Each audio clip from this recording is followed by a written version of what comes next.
Sa loob ng New Bilibid Prison, kung saan ang araw-araw na pamumuhay ay hinuhubog ng takot, kapangyarihan, at tahimik na kasunduan, naganap ang isang krimeng nagbunyag hindi lamang ng karahasan, kundi ng mismong kalagayan ng preso sa loob ng piitan. Ang kwentong ito ay patungkol sa kaso ng mga bilanggo sa Brigada 1D at kasapi ng isang organisadong grupo, ang Bahala na Gang, kabilang ang isa sa kilalang siga ng grupo na si Boy Marinho.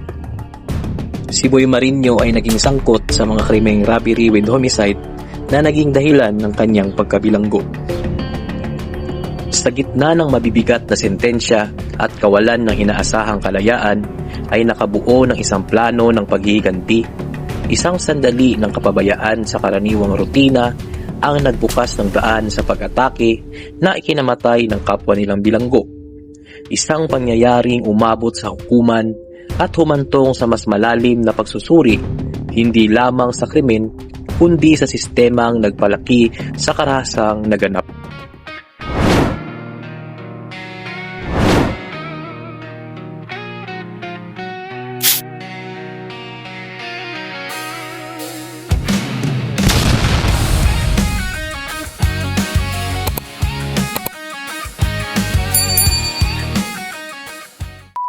Disclaimer: ang kwentong ito ay hango sa mga impormasyong mula sa Korte Suprema na makikita sa internet at available sa publiko. Ito ay naglalaman ng sensitibong paksang na kinalaman sa krimen na hindi angkop sa mga bata o kabataang may edad 18 pababa at walang layo na mag-promote ng karahasan sa madla. Viewers' discretion is advised. Ang lahat ng akusado sa kasong ito na sina Antonio de la Cruz, Hernando Deo, Reynaldo Arnaldo, Virgilio Baluyot, at Edgardo alias Boy Marinho ay pawang mga bilanggo na noon ay nakakulong sa Brigada 1D ng New Bilibid Prison.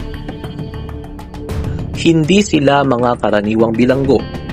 Sila ay pawang miyembro ng Bahala na Gang na isang grupong kilala sa loob ng piitan. Sa panahong iyon, karamihan sa kanila ay nagsisilbi na ng mabibigat na sentensya at ang ilan ay nahatulan na ng kamatayan dahil sa nauna nilang krimen. Sa gitna ng araw-araw na pakikibaka para sa kaligtasan sa loob ng kulungan, umusbong ang isang plano. Ayon sa mga ebidensyang kalaunay iniharap sa hukuman, nagugat ang galit ng mga akusado sa paniniwalang isang kasamahan nila ang pinatay umano ng miyembro ng Genuine Ilocano Gang o GIG. Ang balitang ito ang nagsilbing dahilan ng paghihiganti. Hindi nila tinukoy kung sino ang eksaktong may sala dahil sapat na para sa kanila na ang biktima ay miyembro ng kabilang grupo. Naisip nila na dapat hindi madehado ang kanilang grupo at kailangang makaganti sila sa anumang paraan. Dumating ang gabi ng March 8, 1976, habang ang mga bilanggo ay nasa Brigada 1D at isinasagawa ang karaniwang gawain ng paghahain ng pagkain. Isang sandali ng kapabayaan ang nagbukas ng pinto ng trahedya. Binuksan ng bantay ang pinto ng brigada at sa pagkakataong iyon, sa isang paraan o iba pa, nakalabas ang mga akusado. Bit-bit ang kanilang mga improvised na armas na mga patalim na likha mula sa anumang matalas na bagay na maaari nilang pagkunan sa loob ng kulungan. Isa sa mga akusadong si Hernando Deo ang nagbigay ng malinaw na salaysay sa nangyari. Ayon sa kanya, nang muling padlakan ang gate ng brigada, siya ay nasa labas na. Sa sandaling iyon, wala nang atrasan. Pagkalabas niya, agad niyang sinalakay ang biktimang si Mabini Garachico, isang 29 anyos na bilanggo na naging tampulan ng kanilang galit at paghihiganti. Hindi nag-iisa si Deo sa pag-atake.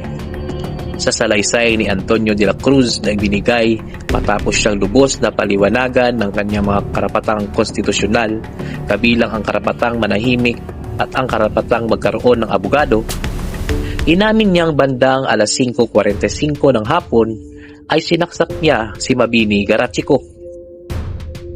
Kasama niya sa pagsalakay sina Boy Bakal na kalaunay nakilalang si Virgilio Baluyot, Boy Deo na kinilalang si Hernando Deo, at Bicol na kalaunan ay kinilalang si Reynaldo Arnaldo sa pamamagitan ng pagkilala ni Boy Marinho. Sunod-sunod ang mga pag-atake. Walang pagkakataong makaligtas ang biktima. Ayon sa necropsy report, ang katawan ni Mabini Garachico ay nagtamo ng maraming sugat na nagdulot ng matinding pagdurugo na siya ang agarang sanhi ng kanyang kamatayan. Ang kanyang buhay ay naputol sa loob ng isang lugar na dapat sanay nagtataguyod ng kaayusan, ngunit sa halip ay naging larangan ng karahasan. Matapos ang insidente, agad na kumilos ang mga otoridad. Isinailalim sa investigasyon ang mga akusado at dito ay iniharap ng prosekusyon ang kani-kanilang extrajudicial confession bilang pangunahing ebidensya. Hindi lamang salita ang ibinigay sa hukuman.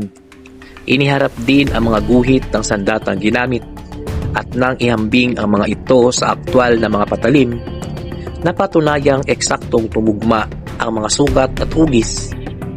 Dagdag pa rito, isinumiti rin ang death certificate ni Mabini Garachico bilang formal na patunay ng kanyang pagkamatay. Gayunpaman, hindi naging pabaya ang hukuman sa pagtanggap ng mga pag-amin. Sa kabila ng pagpasok ng plea of guilty ng lahat ng mga akusado sa panahon ng arraignment, tiniyak muna ng trial court na lubos nilang nauunawaan ang bigat ng kanilang pag-amin at ang mga kahihinatnan nito. Inatasan pa rin ang prosekusyon na maglatag ng ebidensya upang patunayan ang mga pangyayari at kalagayan ng krimen bilang paggalang sa proseso ng batas at upang matiyak na ang hatol ay nakabatay sa katotohanan. Sa unang paghatol ng mababang hukuman, pinatunayan nitong lampas sa anumang pagdududa na ang krimeng nagawa ng mga akusado ay murder. Dahil ang krimen ay naganap habang sila ay nagsisilbi ng kani-kanilang sentensya at dahil karamihan sa kanila ay mga death convicts, ipinatupad ng trial court ang pinakamataas na parusa, ang kamatayan. Alinsunod sa Article 160 ng Revised Penal Code, inatasan din ang mga akusado na magbayad ng 12,000 pesos bilang indemnity, 5,000 pesos bilang moral damages, at 5,000 pesos bilang exemplary damages sa mga naiwang pamilya ng biktima.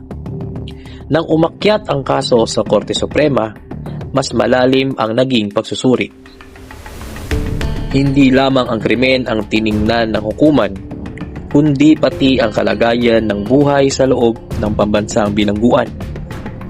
Muling binalikan ng korte ang mga naunang desisyon kung saan kinilala na ang siksikan, marahas at hindi makataang kondisyon sa New Bilibid Prison ay maaaring maging dahilan ng karahasan at desperasyon.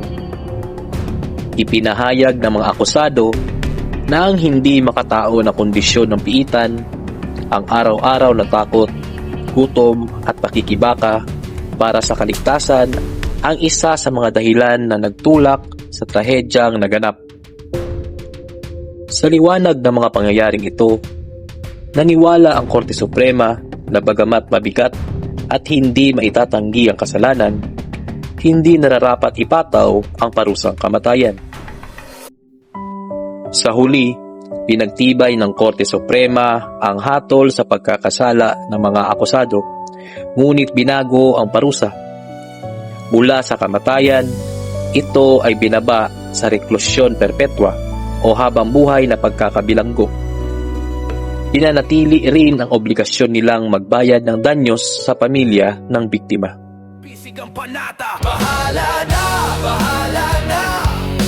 solidong samahan, Kung nagustuhan mo ang ating kwento, huwag kalimutang mag-like at mag-subscribe para updated ka sa mga susunod pang mga video na ilalabas dito sa channel na ito. Tunog at konsepto. Sa kulungan ay